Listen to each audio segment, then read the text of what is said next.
ടുനെറ്റ് news കാലാവസ്ഥാ വാർത്തയിലേക്ക് സ്വാഗതം. 2024 തെക്കുപടിഞ്ഞാറൻ മൺസൂണിൽ അഥവാ കാലവർഷത്തിൽ സാധാരണയിൽ കൂടുതൽ മഴ ലഭിക്കുമെന്ന് കേന്ദ്ര കാലാവസ്ഥാ നിരീക്ഷണ വിഭാഗത്തിന്റെ ആദ്യഘട്ട പ്രവചനം.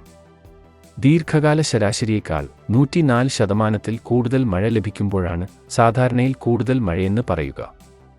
കേന്ദ്ര കാലാവസ്ഥാ വിഭാഗത്തിന്റെ പ്രവചനമനുസരിച്ച് ദേശീയ തലത്തിൽ 106% മഴ ലഭിക്കുമെന്നാണ് പറയുന്നത്. 1971 മുതൽ 2020 വരെയുള്ള മഴക്കണക്കുകളെ ആസ്പദമാക്കിയുള്ള ദീർഘകാല ശരാശരിയിൽ 87 സെന്റിമീറ്റർ മഴയാണ് ദേശീയ തലത്തിൽ ലഭിക്കേണ്ടത്. ജൂൺ മുതൽ സെപ്റ്റംബർ വരെ നീണ്ടുനിൽക്കുന്ന കാലവർഷ സീസണിൽ കേരളത്തിലും മഴ കൂടുമെന്നാണ് കാലാവസ്ഥാ വിഭാഗത്തിന്റെ പ്രവചനം.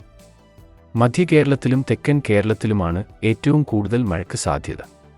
കേരളത്തെ കൂടാതെ തമിഴ്നാട്, കർണാടക, ആന്ധ്രാപ്രദേശ്, രായലസീമ, തെലങ്കാന, മഹാരാഷ്ട്ര, ഗോവ, ഗുജറാത്ത്, മധ്യപ്രദേശ്, ഉത്തർപ്രദേശ്, ഡൽഹി, രാജസ്ഥാൻ, ഹിമാചൽ പ്രദേശ് സംസ്ഥാനങ്ങളിലും മഴ കൂടും.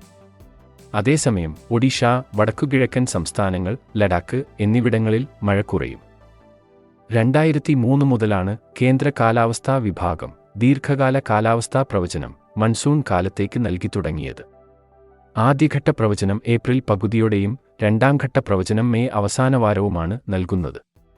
കാലവർഷം എന്ന് കേരളത്തിൽ എത്തും എന്നതിനെക്കുറിച്ച് കാലാവസ്ഥാ വിഭാഗത്തിന്റെ മെയ് അവസാന വാരമുള്ള രണ്ടാം ഘട്ട പ്രവചനത്തിലാണ് അറിയിക്കുക. കാലാവസ്ഥാ വാർത്തകൾ കൃത്യമായി ലഭിക്കാൻ ചാനൽ സബ്സ്ക്രൈബ് ചെയ്യുക. നന്ദി.